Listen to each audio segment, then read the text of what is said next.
Hello, welcome to our channel Farakka Gurukul. আশা করি সকলেই ভালো আছো। আজ আমরা শিখব মক টেস্ট 2024-এর এসএসসি জিডির মক টেস্ট। তারিখ কত ছিল?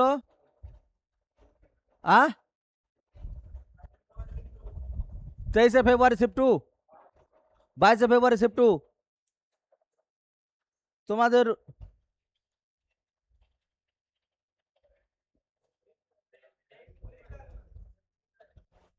23শে ফেব্রুয়ারি শিফট টু।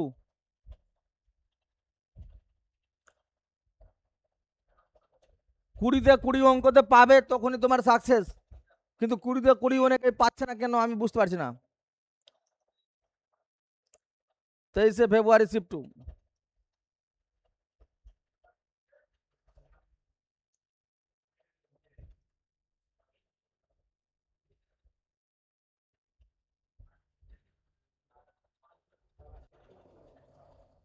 দেখো, প্রথম কোশ্চিনটা দেখো।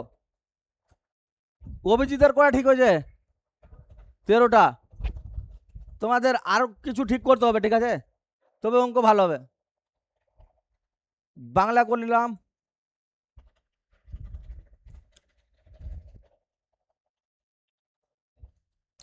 অবিনাশ বিপিনের চেয়ে 11 গুণ দ্রুত একটি মেশিন তৈরি করতে পারে। বিপিনের চেয়ে 100 দিন কম সময় নেই। তো অবিনাশ যাচ্ছে, এই অঙ্কটা কে কে পেরেছো? হাত তুলো তো একটু। পেরেছো? দেখো, অবিনাশ বিপিনের চেয়ে কত গুণ? 11 গুণ দ্রুত মানে কাজ করতে পারে নাকি? কে বেশি স্পিডে কাজ করতে পারে? হ্যাঁ, বাংলা কথা ভেবে চিন্তে বলো। অবিনাশ বিপিনের চেয়ে পারে, তো বিপিন যদি এক্স পারে বা এক পারে, তো 11 গুণ পারে নাকি? এবার দেখো, তৈরি করতে পারে। বিপিনের চেয়ে 100 দিন কম সময় নেই, তার মানে এদের ডিফারেন্টটাই 100 দিন কম সময় নেই, মানে এদের ডিফারেন্টটাই 10। এক্স এর ভ্যালু কত? 100। তো এক্স এর মান কত? 10। তো আমি বলতে পারি অবিনাশ করতে পারে 10 11 11 ইন্টু 10 কত হবে? 110। আর বিপিন কত দিনে কাজ করতে পারে? 10 দিনে। এদের লসাগু কত ভাই? 110 না? তো বলছে অবিনাশ আর বিপিন কত দিনে পৃথক পৃথক মেশিন তৈরি করতে পারবে? তো 10 আর 110 দিনে, ঠিক আছে?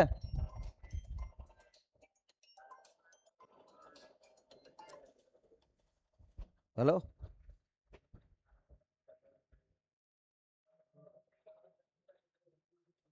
দেখো তুমি দেখো। ঠিক আছে, পরে কথা বলছি, ক্লাস দিচ্ছি। তার মানে সহজ ছিল না বলো? সহজ ছিল না এটা? হুম। এবার দেখো, নেক্সট কোশ্চেন দেখছি। এফিসিয়েন্সি বুঝতে পারলে অঙ্ক পাবে। পঙ্কজ দুটি বাইক কিনেছিল। প্রথমটিতে প্রথমটি 24,000 টাকায় কিনায়, 24,000 টাকায়, এবং দ্বিতীয়টি 20,000 টাকায় কিনেছিল। মানে এটা 24,000 টাকায় কিনেছিল, আর এটা কত হাজার টাকায় কিনেছিল? 20,000 টাকায় কিনেছিল। তিনি উভয় বাইক বিক্রি করেছেন 20% লাভে। উভয় বাইকই, প্রথমটি 20% লাভে আর দ্বিতীয়টি 30% ক্ষতিতে বিক্রি করেছে। তার মানে অ্যাকচুয়ালি দেখে লাভ, কেনা দাম কত পড়েছে? 44,000। কেনা দাম কত টাকা পড়েছে? 44,000 নাকি? খুব সুন্দর, 44,000 টাকা। এবার প্রথমটি যদি 20% লাভে, 24,000-এর 20% ফেরাস করে বলো কত হবে? হ্যাঁ, 20% 48, 4800। 4800 যদি আমি যোগ করি, বিক্রি মূল্য কত হবে? 4800, 24,000 আর 4800, তার মানে 4,800 আর 2400, 28,800। কত হাজার 800? 28,800 টাকা একটা বিক্রি করলো। এবার এটাকে 30% ক্ষতি, তার মানে 6,000 টাকা ক্ষতি। তার মানে মাইনাস হয়ে যাবে 6,000। তো মাইনাস হয়ে যাবে 6,000, যদি মাইনাস হয়ে যায় তো 20,000 থেকে 6,000 মাইনাস কত? 14,000। এবার এটা যোগ করে দেখে নাও কত টাকা পড়ছে বলো। 28 28 আর 14 কত হলো? 28 আর 14 42,000। 42,800। লাভ হয়েছে না লস হয়েছে বলো, দেখে বলো। 42,800। তো কতটা কতটা লস হয়ে গেছে? 1200 লস হয়ে গেছে, ভেরি গুড। এখানে দেওয়া আছে না 1200 টাকা লস, এটা অ্যান্সার মেরে দাও, হয়ে গেল, কিছুই অঙ্কতে নাই। লস কত হয়েছে? 1200 টাকা লস। বুঝতে পারছো? দেখে নাও অ্যান্সার সঠিক হচ্ছে কিনা। হয়েছে সঠিক। ইজি কোশ্চেন আছে, 57% লোক পেরেছে। এগুলো কোশ্চেন না পারলে মুশকিল আছে। পরীক্ষায় নবীন 21% নম্বর পেয়ে 25 নম্বরের জন্য ব্যর্থ হয়, মানে ফেল হয়। তো আমি বলতে পারছি নবীন আছে কত পার্সেন্ট নম্বর পেয়েছে? 21%। আর ফেল হয়েছে কত নম্বরের জন্য? 25 নম্বরের জন্য ফেল হয়ে গেছে নাকি? যদি তিনি 46% নম্বর পায়,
থাক।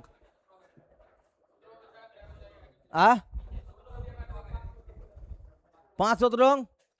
আচ্ছা দেখো, আমি এর ফ্র্যাকশন ভ্যালু জানলেই হয়ে যাবে। বলে 1/17 5.88, এস নো?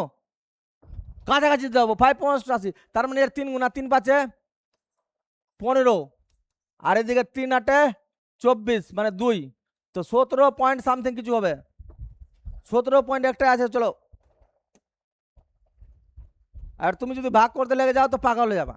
তার জন্য বলছি ফ্র্যাকশন ভ্যালু মনে রাখো। এগুলো তো তোমাদের অসুবিধা হয় নিশ্চয়ই, হয় কিনা বলো? তো এগুলো অসুবিধা হলে হবে না।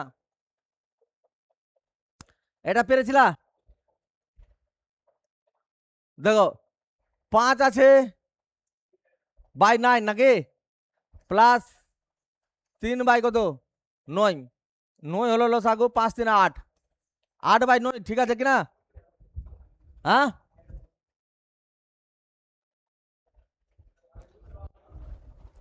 কটার মাথায় দাগ আছে?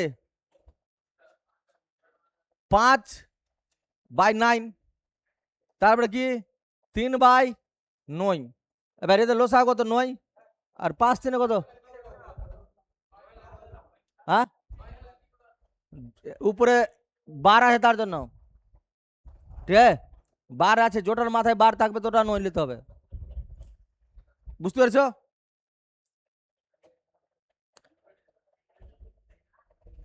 চলো, এই তোমাদের কি গল্প শেষ হয় না?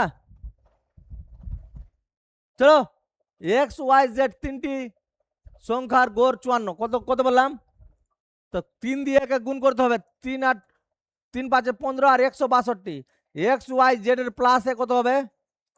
162। Very good. X Y Z বলছে এক্স ওয়াই ওয়াই আর জেড এর গড়ের চেয়ে 10 বেশি নাকি? এক্স যে আছে ওয়াই আর জেড এর গড়, মানে ওয়াই আর জেড এর গড়ের যা বেরাবে ওর থেকে যা এখানে যদি বেরাবে কিনা, এর থেকে 10 প্লাস আছে। কি আছে? যদি এক্স বেরাই 10 বেশি, আর ওয়াই ওয়াই যা আছে জেড ওয়াই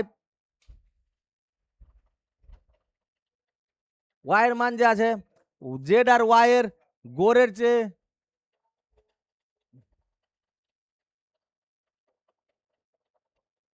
এর থেকে একটা 10 12 বেশি।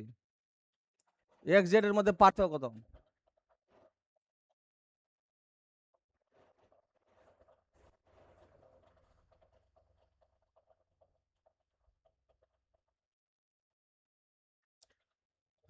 এক্স যে আছে 10 বেশি আছে কার তুলনায়?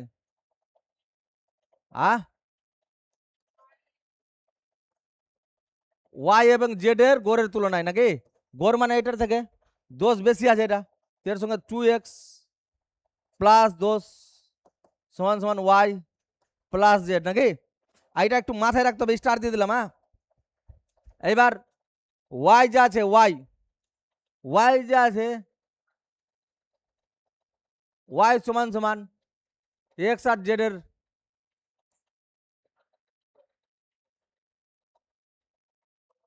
সমান সমান 12 বেশি আছে ওয়াই প্লাস জেড এর থেকে। কত বেশি আছে?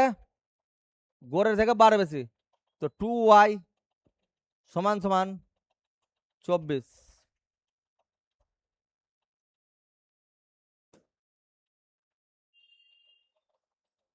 সেখান থেকে যদি 2y থেকে y বাদ দিয়ে দাও, সমান সমান জেড মাইনাস 24।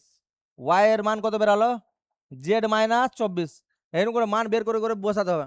চলো, আমি এটা যদি 2 যদি দিয়ে গুণ করতাম তো কত পেতাম? 2x, আর এটা 20 পেতাম, আর এটা থাকতো, ঠিক আছে? এবার আমি যদি বলি ওয়াই এর জায়গায় ওয়াই এর মান বসিয়ে দাও।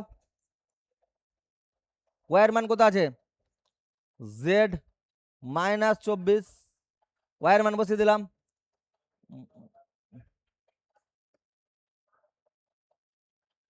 জেড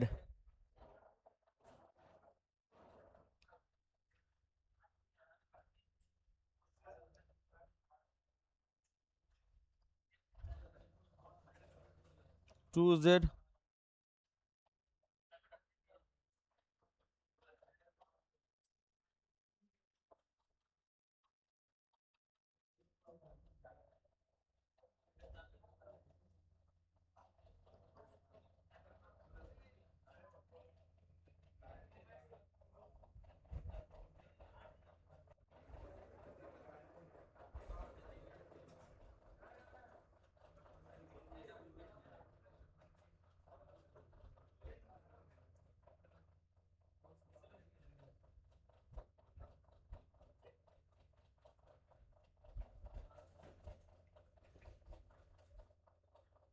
কি বলেছে দেখো, এক্স ওয়াই জেড এর তিনটি সংখ্যার গড় 54, তো এক্স ওয়াই জেড এর গড়ের চেয়ে 10 বেশি। ওয়াই যে হয় জেড এবং ওয়াই এবং জেড এর গড়ের চেয়ে 12 বেশি। তো এক্স ওয়াই জেড এর তিনটি সংখ্যার গড় যদি 54 হয়, তো এদের যোগফল কত বেরাবে? মানে 3 দিয়ে গুণ করে 162। এখন এক্স এর মান বের করতে গেলে পাবো কি, এক্স এর মান বের করতে গেলে Y plus Z by 2 plus plus কত হবে 10, এদের গড়ের চেয়ে 10 বেশি, এক্স এর মান পেলাম। এবার এইভাবে তোমরা সলিউশন দেখে নিবে, তারপরে বেরিয়ে যাবে। এই অঙ্কটা কত পার্সেন্ট লোক পেরেছে? কত পার্সেন্ট? তার মানে কঠিন আছে, বুঝতে পারছো? তুক্কা তুক্কা লেগে হবে। চলো বলেছে দেখো, এটা এটা কটা সংখ্যা আছে বলো তো? কটা সংখ্যা আছে? 1 2 3 4 5 6টা। ছটা কটা সংখ্যা আছে? এইদিকে কটা? 4টা, আর 2 এ 6টা। 6টা সংখ্যার গড় কত? 29। তো তোমাকে কিরকম অঙ্ক করতে হবে এটা? 24 28 plus 27 plus 23 plus D plus E, আর 6টা সংখ্যা আছে 6 দিয়ে ভাগ, আর সমান সমান 29 লিখতে হবে, এর সঙ্গে গুণ করতে হবে। এটা যোগ করে কত আসবে? 7 3 10, 18 18 4 কত? 22 22, হাত থাকলো 2 2 10, 102 না? প্লাস কত আছে? ডি প্লাস ই সমান, এর সঙ্গে গুণ করো 6 নং 54 কত? 4, হাত থাকলে কত? 5, 6 2 12 5 কত? 17। তো ডি প্লাস ই সমান সমান 174 মাইনাস 102, তো কত পরে থাকবে? 72। ডি প্লাস ই এর মান কত? 72। ডি আর ই এর গড় কত? তো 2 দিয়ে ভাগ করে দাও, তো কত হবে? 36 হয়ে যাবে। চলো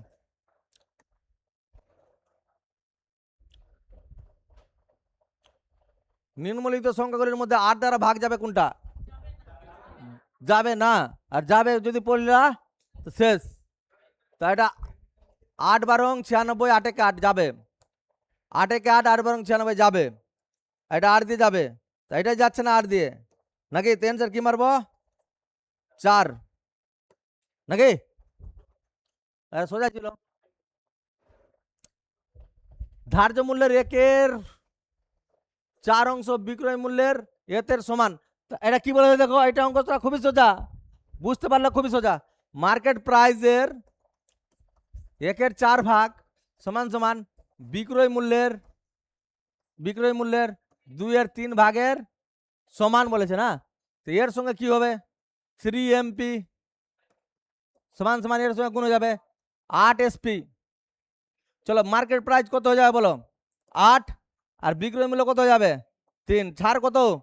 5, 8 এর মধ্যে 5 ছাড় 100 মধ্যে কত? 62.5%। এর ফ্র্যাকশন ভ্যালু কাজে লাগছে। এটা হবে 1/8 এর 12.5, 5 দিয়ে গুণ করে দেবা, তো হয়ে যাবে।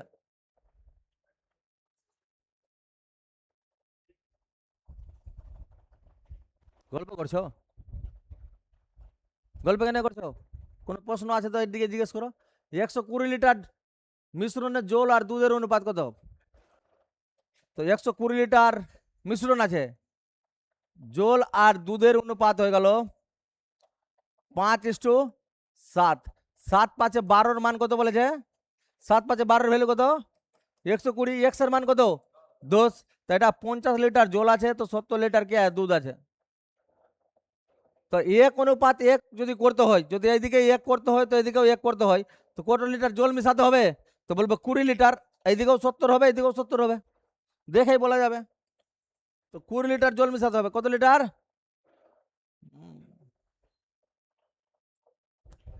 একজন বিক্রেতা তার পণ্যের ক্রয় মূল্যের কত পার্সেন্ট? 40% বেশি ধার্য করা হয়। ক্রয় মূল্য যদি 100 হয়, মার্কেট প্রাইস কত? তোমাদের কি গল্প থাকছে না ভাই? বারবার একটা কথা বলছি, শুনতে পাচ্ছ না? এই তোমরা ওখান থেকে এদিকে আসো, ভালো করে বসো, ওই দিক থেকে এদিকে আসো, এগুলো তো আসো, ওই উঠো ওখান থেকে, উঠতে বললাম না, উঠো এদিকে আসো, আবার এদিকে এদিকে আসতে বললাম যে।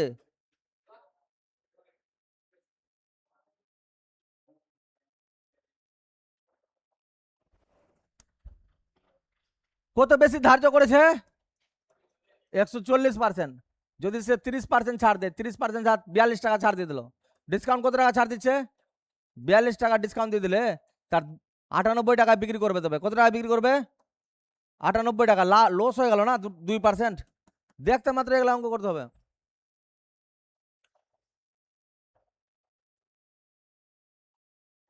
বলছে সরল সুদের হারে কোনো নির্দিষ্ট পরিমাণ অর্থ 2.5 বছরে এত টাকা হয়ে যায়, আর 1 বছরে এত টাকা হয়ে যায়। তার মানে 1.5 বছরে কত টাকা বেড়েছে বলো? হ্যাঁ, 60 টাকা বেড়েছে। 1.5 বছরে 60 টাকা যদি বাড়ে, 1 বছরে কত টাকা বাড়বে? 40 টাকা। কত টাকা? 40 টাকা। কত টাকা? 1 বছরে 40 টাকা। তো আমার দেখতে হবে 1 বছরে 40 টাকা যে বেড়েছে, কার উপরে বেড়েছে? হাজারের উপরে।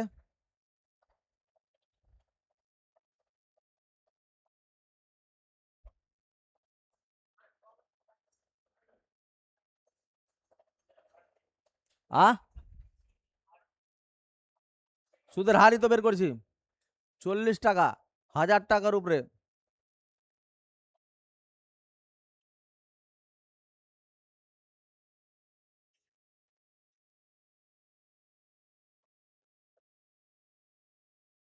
দেড় বছরে 60 টাকা, 1 বছরে 40 টাকা। হ্যাঁ,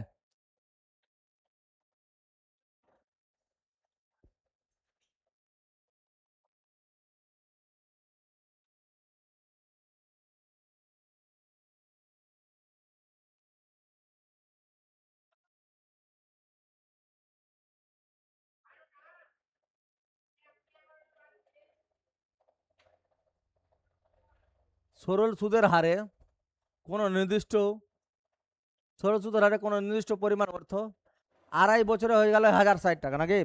2.5 বছরে কত টাকা? 1060 টাকা। আর 1 বছরে কত টাকা?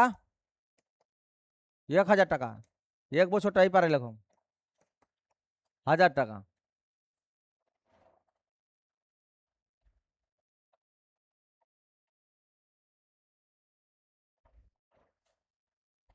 দেড় বছরে যদি বাড়ে কত টাকা? 60 টাকা। দেড় বছরে 60 টাকা যদি হয়,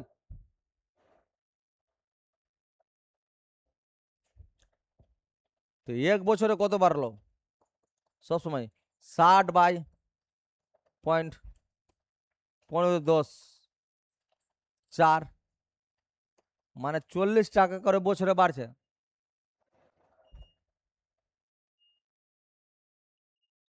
এবার 40 টাকা করে বছরে যদি বাড়ে, 2.5 দিয়ে গুণ করো,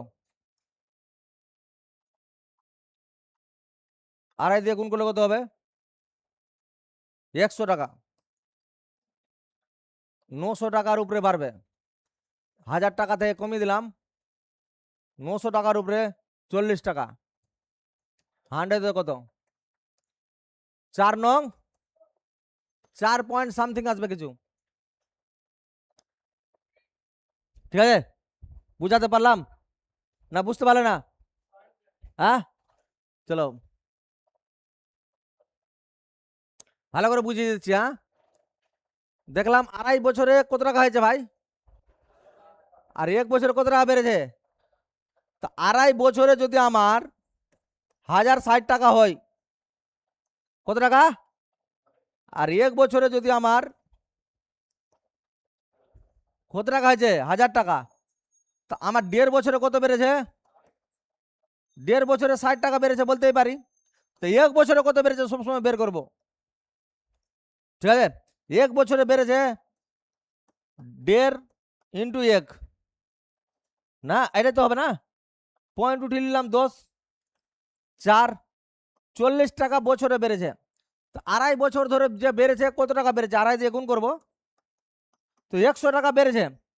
1000 টাকা যে ছিল কিনা, 1000 টাকা থেকে 100 টাকা বাদ দাও, এটা হবে আসল। আসল বুঝতে পেরেছ? কত টাকা হবে আসল? 900 টাকা। 900 টাকার উপরে এক বছরে যে বেরাবে কত টাকা? 40 টাকা। এটা হবে রেট। 900 টাকার উপরে এটা টাকা বেড়েছে, ইন্টু 100 কত? 40কে 9 দিয়ে ভাগ করবো, 4.17 আসবে। হ্যাঁ, বুঝা গেল? এই জিনিসটা এইভাবেই করতে হবে তোমাকে।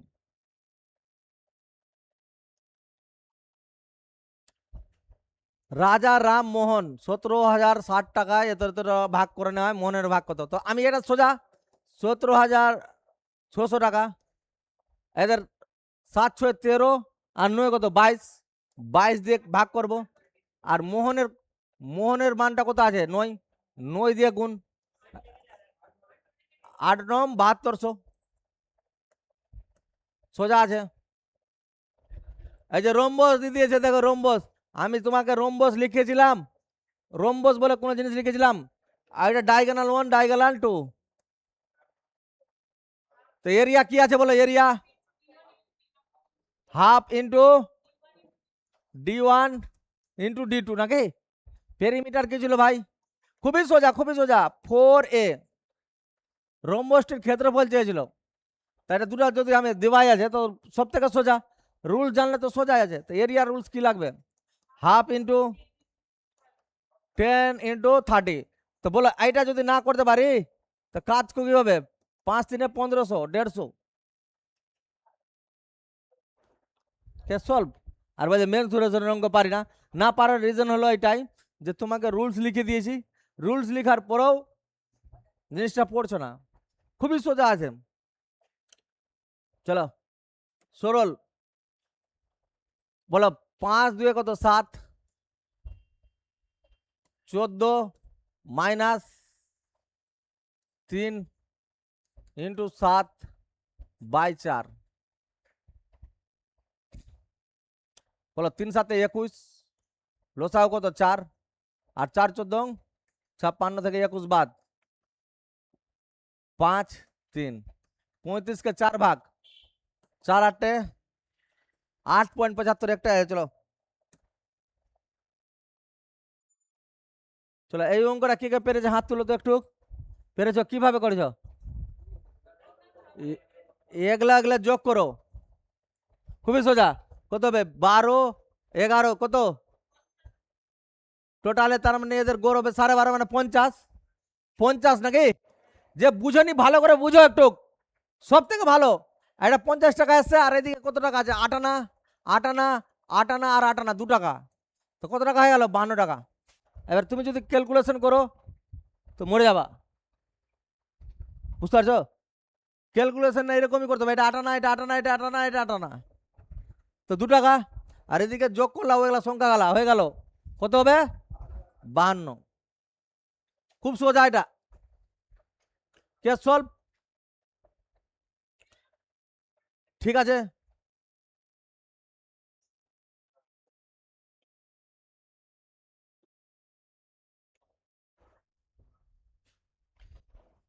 বিশ্বজিৎ অফ করে দে।